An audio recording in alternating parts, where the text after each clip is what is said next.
Olá, colecionadores, seguidores do canal Coisa de Colecionador. Estou aqui no quarto e provavelmente será o último vídeo dessa exposição sobre o momento em que nós vivemos, da pauta muito baseado, muito influenciado pela pauta woke, a agenda woke, né? Esse momento que é fundamental. Nos primeiros vídeos eu fiz uma recapitulação, né, basicamente do que se passou na cultura pop, no comportamento humano, nas modas, nas tendências, nos prós e nos contras, desde o surgimento da cultura pop, mais ou menos, que começa mais ou menos com o advento da televisão no mundo todo, né?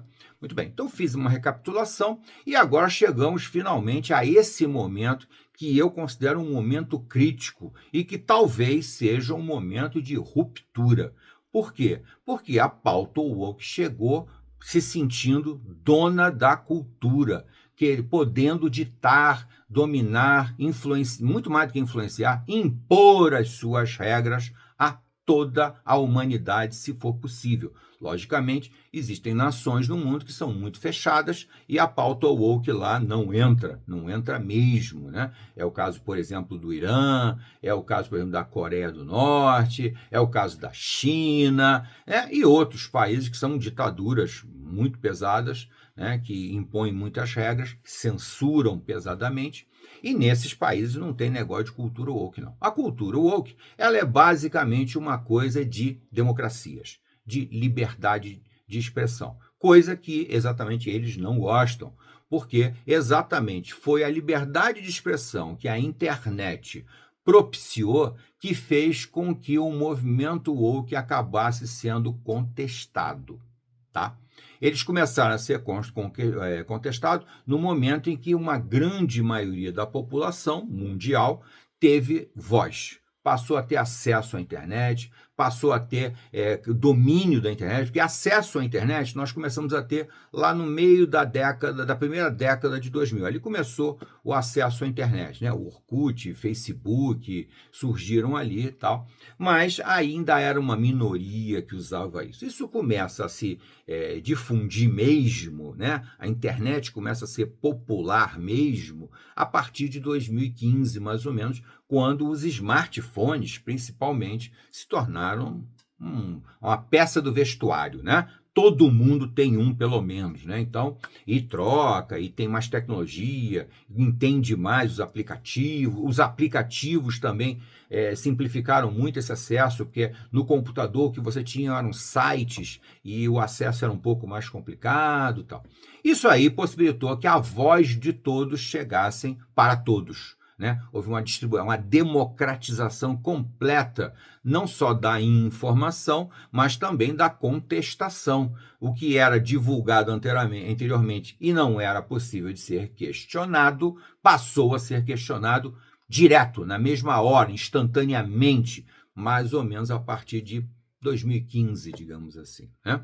E a agenda woke, que nasceu um pouco antes disso, né? Essa apropriação em débito de valores necessários, de coisas importantes, que é a inclusão social, por exemplo, de todas as pessoas, de todos os grupos, né? Étnicos, raças, credos e sexos e etc.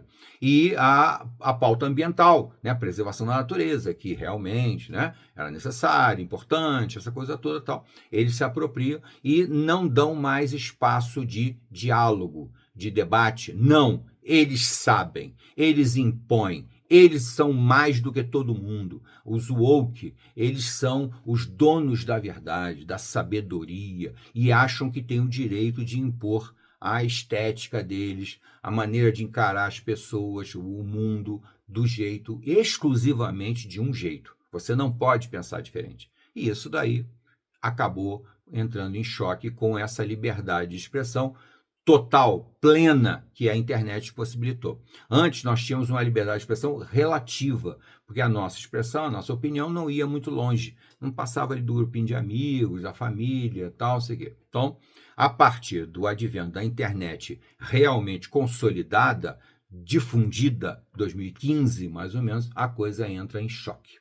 A agenda woke começa a sofrer um revés, as pessoas começam a questionar essa austeridade absurda, as exigências praticamente draconianas da pauta e da agenda woke executada pelo globalismo, pelo uma governança atrás da cortina, uma governança mundial atrás da cortina, né? Uma governança que ninguém identifica exatamente, é uma coisa meio turva, mas eles passaram a impor a agenda woke por interesses pessoais, interesses próprios, para enriquecimento, para manutenção das suas riquezas. Essa é que é a verdade. Tudo que havia de bom anterior, a preocupação com a natureza, a preocupação com grupos sociais, se tornou uma ferramenta para que esses grupos permaneçam no poder, enriqueçam cada vez mais e que a humanidade, de uma forma geral, trabalhe para sustentar a eles mesmos. Essa é a realidade da pauta woke, que já perdeu completamente o foco, o sentido, o objetivo, para apenas se tornar uma forma de poder, de enriquecimento de um determinado grupo social, tá?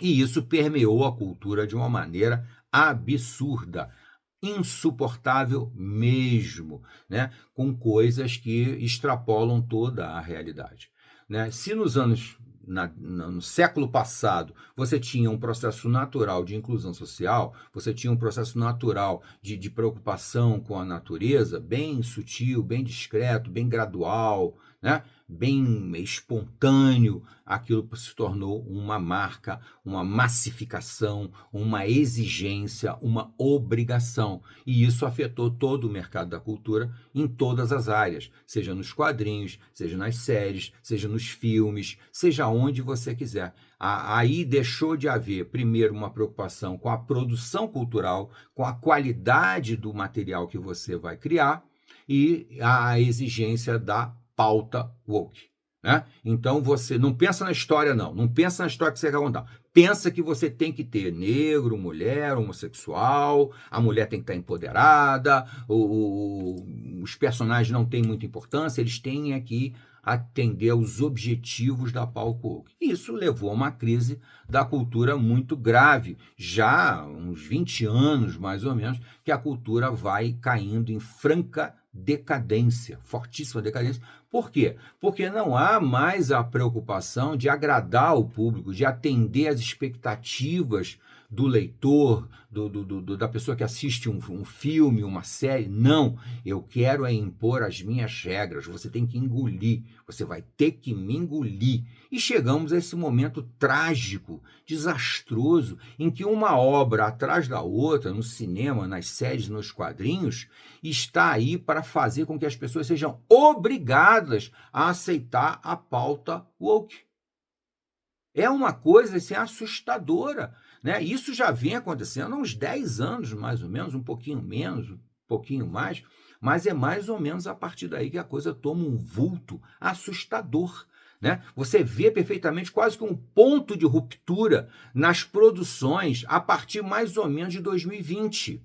2020 eles romperam com o bom senso, eles passaram para a guerra cultural. Não, agora não tem mais esse negócio de convencimento, não. Vai ser do meu jeito ou você não vai assistir mais nada, ou você não vai ler mais nada. Essa é a realidade.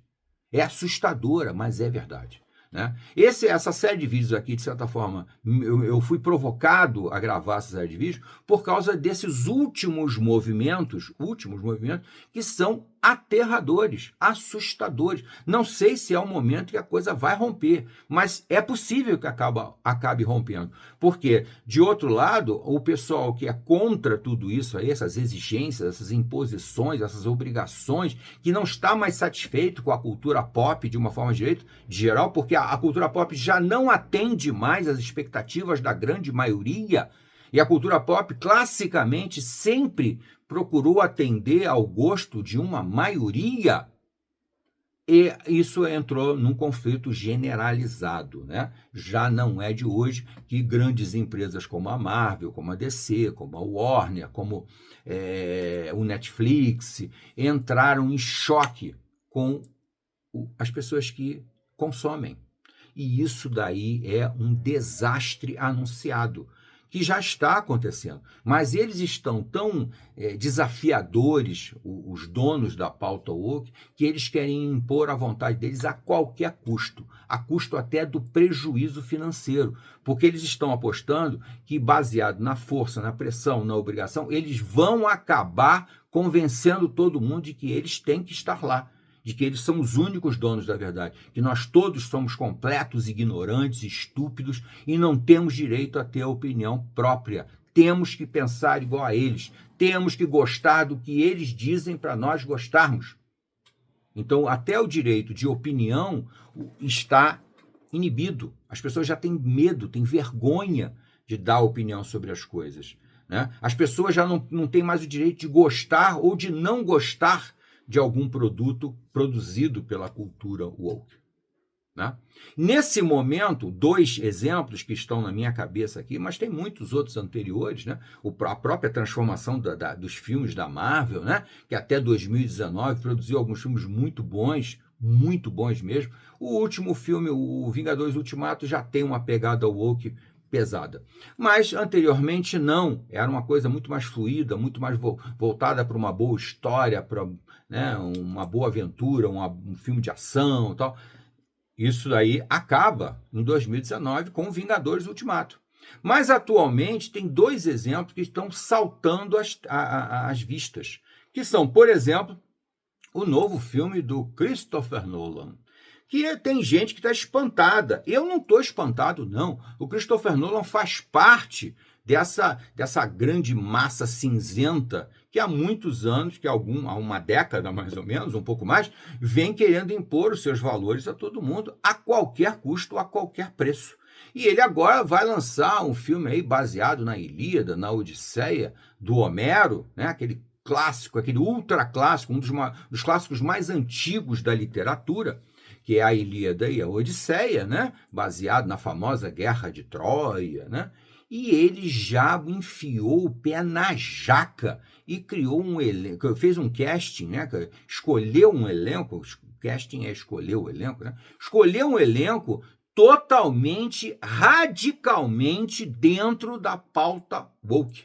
Uma coisa assustadora, aterradora, né? Ele criou a atriz que vai fazer a Helena, chamada Helena de Troia. Na verdade, ela não era de Troia, né? Ela foi raptada e por causa dela começa a famosa Guerra de Troia, né? Porque ela é raptada e aí os gregos vão lá e querem recuperar ela, tal, invadem Troia, aquela coisa toda, aquela guerra narrada pelo Homero de uma maneira brilhante, excelente, tal.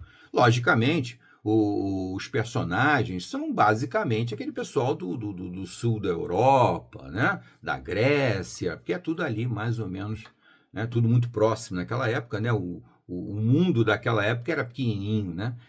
Até essa ideia de Grécia naquela época não existia, né? O que existiam eram as cidades, né? Era Atenas, era, né, Troia e etc. Né? E essa convivência das chamadas cidades-estados, para você ter ideia, cidades-estados. E o Homero narra isso com brilhantismo. É uma história que já foi revivida em toda a cultura, que influenciou a cultura mais erudita e também a cultura mais pop imensamente. Aqueles deuses gregos e romanos, gregos que foram aproveitados pelos romanos e etc. Isso aí é a base da cultura erudita e pop do Ocidente, né? O Ocidente nasceu basicamente na Grécia Antiga, né? Na Grécia com as cidades-estados. E aí, muito bem, os personagens são bem descritos na obra do Homero, tá? E o Christopher Nolan decidiu que não. Homero não me interessa mais, não quero saber de Homero. Eu vou fazer o meu aqui. A minha Ilíada, a minha Odisseia, né? A Ilíada é a guerra, a Odisseia a volta para casa do Ulisses, né? Cheio de problemas, percalços e etc. É uma grande epopeia, né? A Odisseia é até melhor, assim, para quem gosta de aventura, né? A Odisseia é melhor do que a Ilíada.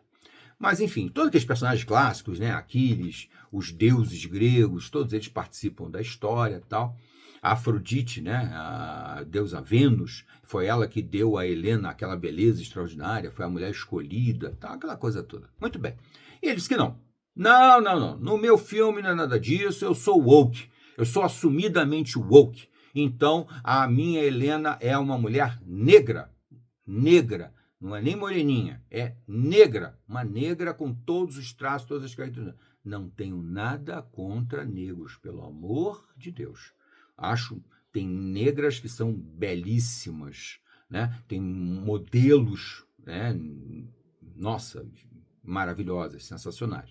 Tenho nada contra isso aí, pelo amor de Deus.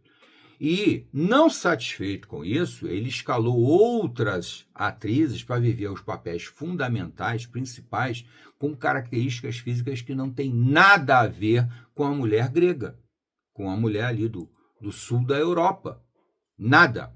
Uma negra africana com todas as características genéticas típicas e outras que são miscigenações, que é uma coisa muito normal, muito natural, bacana pra caramba. Eu adoro isso, acho o Brasil é um dos países mais miscigenados do mundo. Aqui nós nunca tivemos esse negócio de preconceito. O pessoal gosta de falar que tem racismo no Brasil, não sei o quê. Não concordo, não acho que existe. Existe um certo preconceito com diferenças sociais, com diferenças econômicas, mas não racismo. O Brasil é um país extremamente miscigenado, é um país que eu costumo brincar que a grande maioria aqui é marronzinha, né? Quase todo mundo aqui é meio marronzinha, tudo meio misturado. Eu sou misturado, né? Extremamente misturado, tenho características de diversos povos, inclusive de indígena, de europeu, de negro, tudo isso aí está miscigenado. Muito bem. E aí, chegamos ao filme do Coelho. E para piorar as coisas, o Nolan colocou como uma das grandes vilãs da Odisseia a Circe, a feiticeira terrível que persegue o Ulisses durante a Odisseia. Ele colocou uma atriz branca, loura, de olhos claros. Então, entende?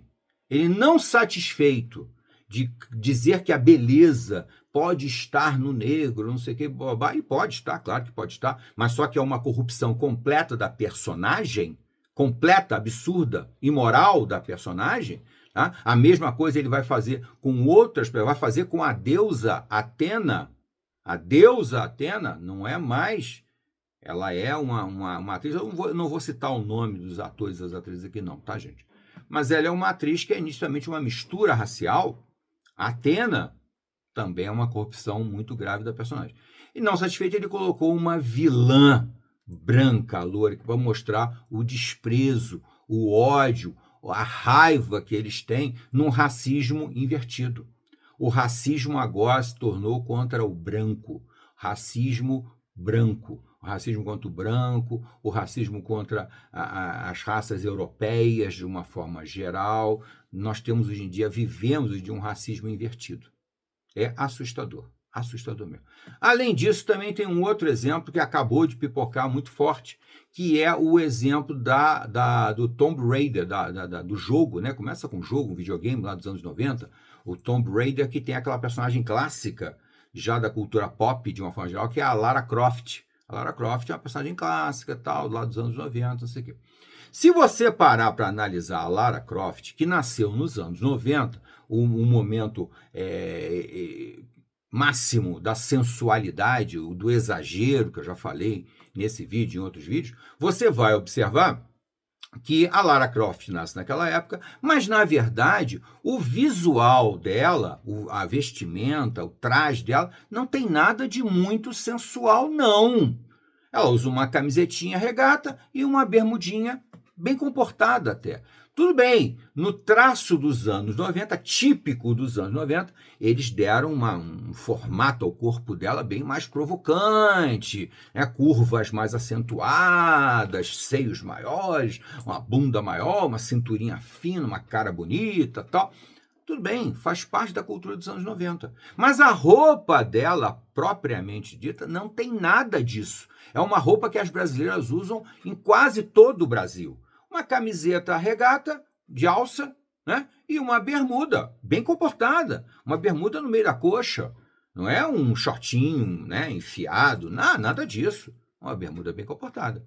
E aí, E a Lara Croft, a nova versão que vai sair, aliás, eu não sei para que tem utilidade fazer nova versão. Agora, nova versão é muito bom você fazer uma nova versão de um filme que não foi bem feito. Um filme que foi feito de uma maneira meio tosca, mas que tinha uma ideia muito boa, você pode fazer uma coisa muito melhor. Claro, eu cito aqui o famoso massacre, esse título é horrível, o Massacre da Serra Elétrica, né? O Brasil ganhou esse título. Em inglês é The Chainsaw Massacre, né? Texas Chainsaw Massacre, né? Que chainsaw é aquela serra de corrente, né? Que nós aqui chamamos de motosserra, né? Não é serra elétrica. Mas no Brasil, algum gênio chamou de o massacre da serra elétrica. Ele não tem nenhuma serra elétrica, ele usa uma motosserra. Mas tudo bem, deixa isso para lá.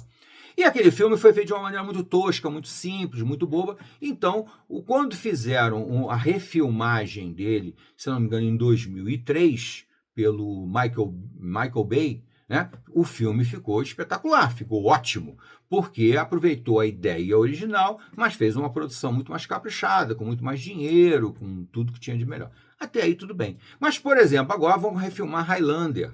O Highlander, lá dos anos 80, sinceramente, gente, não está superado, não. Ele é um filme ótimo até hoje. Ele foi uma produção cara na época e continua sendo muito bom. Tá? Então não vejo necessidade na refilmagem. Mas a Lara Croft vai receber uma refilmagem aí e escolheram a tal da Sophie Turner, uma atriz que é meio nova, que fez alguns filmezinhos aí, é até uma boa atriz, não estou reclamando dela. É loura, branca, loura, tá, tudo bem, até aí vai tudo bem. Mas já resolveram apelar para a pauta woke e vestiram a Lara Croft como se fosse como uma burca, né, como um macacão até o pescoço e tal. Ela está totalmente coberta, totalmente diferente da personagem original. E aí, não satisfeito em fazer essa transformação, que podia ser feita de uma maneira mais discreta, mais sutil, chamando atenção para a história, para a aventura, para a ação, não.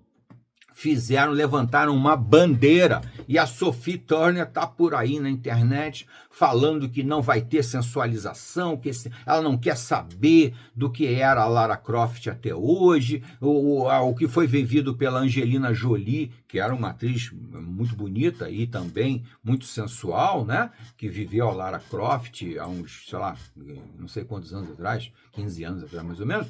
Ela disse que não quer saber de nada disso, que agora é outra realidade, é outra coisa, né? E agora está esse cacuete, né, das atrizes começarem a levantar a voz para defender pautas ideológicas, coisa que não deveria acontecer. Fica caladinho, guarda a língua dentro da boca, vai fazer o filme, capricha no filme e vamos ver o que o público vai fazer. Não, como já percebeu que essa nova indumentária não vai agradar aos fãs da Lara Croft, ela resolveu levantar uma bandeira para ver se se surfa, se navega nessa ideologia da pauta woke que vai agradar alguém.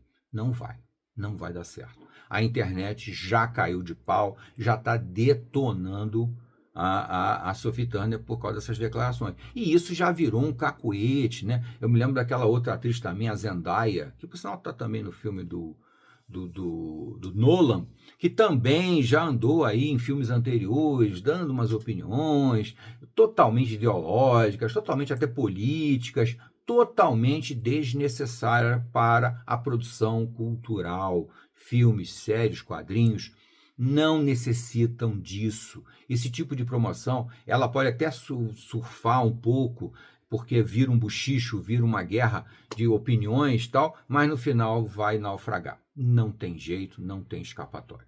Mas ela já abriu a boca. O Nolan já fez também mais ou menos a mesma coisa. Está promovendo o filme na base do ódio, na base de incomodar as pessoas, de dizer, não, quem manda aqui sou eu sou o autor, eu sou a entidade máxima, eu sou o todo-poderoso, não estou interessado na opinião de vocês, numa arrogância absurda, imoral, sinceramente, completamente descabida. Da mesma maneira que o Netflix, o diretor do Netflix, também já deu uma declaração aí que eles acham que provavelmente você, entrando em choque com a opinião pública, você vai se promover. Não vai, não é assim que a coisa funciona, não é automático isso, não é porque você quer que vai acontecer. Então eu já disse que quem não gostar da fusão da Warner com o Netflix, que cancele a assinatura, numa arrogância, num pedantismo completamente sem razão, né?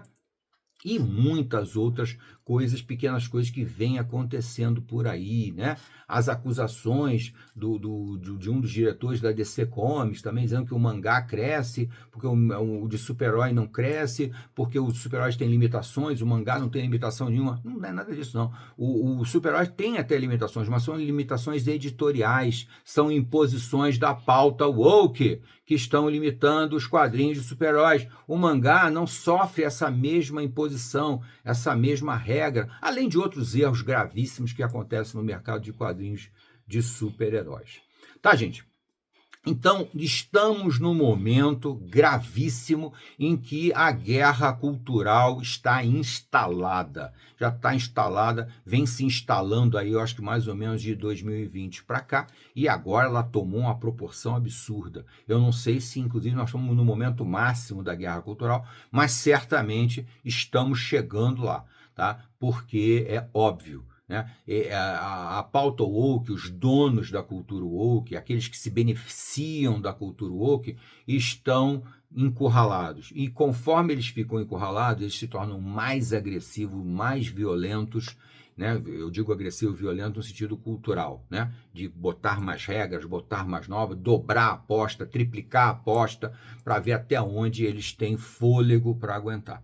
Eles têm muito fôlego, realmente, eles têm muito fôlego para suportar prejuízos e mais prejuízos, para impor as suas regras, as suas normas, e imaginando que no futuro eles vão ganhar muito mais. Eles vão investir muito agora, mas no futuro eles vão ganhar muito mais depois que eles conseguirem instalar de uma forma definitiva, aparelhar todo mundo, toda a cultura mundial. Só que agora eles têm um inimigo muito terrível, muito perigoso, muito forte, que é a força da voz do povo através da internet.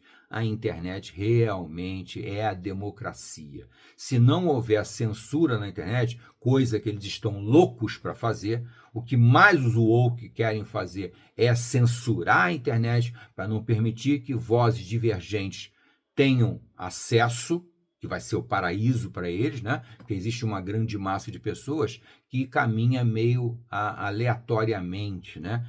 Precisa de uma ajuda, precisa de uma mão, precisa de uma guia. E se eles forem os donos da mão e da guia, eles vão mandar na cultura de uma forma generalizada e vão continuar enriquecendo de uma maneira completamente desproporcional, absurda, imoral, irresponsável, porque o que eles não fazem e nunca fizeram foi exatamente uma distribuição de renda, distribuição de oportunidade, distribuição de trabalho, nada disso eles fizeram. Nunca fizeram isso. A preocupação deles é apenas se aproveitar de temas que são realmente relevantes, importantes, como é o caso da inclusão de todas as pessoas, de toda a sociedade, e também a preservação do meio ambiente, que também tem que caminhar junto com a humanidade, mas com preferência para a humanidade. A humanidade, a vida humana, tem que ser sempre o motivo mais importante de qualquer pauta, tá? Então, na verdade, o termo woke, na minha opinião, finalizando aqui o vídeo, é que ele se aplica muito mais ao que a internet provocou. O woke são os que passaram a ter voz pela internet e que estão tentando despertar todos os outros para o que está sendo feito de uma forma completamente imoral e absurda pela quem domina, quem determina, quem escreve a agenda woke.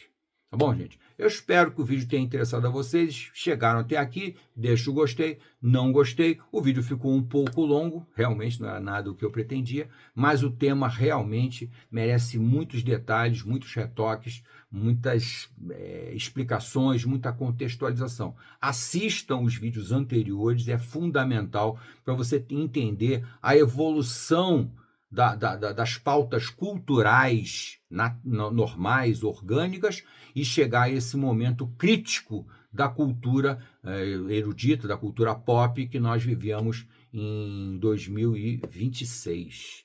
Tá bom, gente? Não deixe de se inscrever no canal e comente, isso é muito importante. Até a próxima.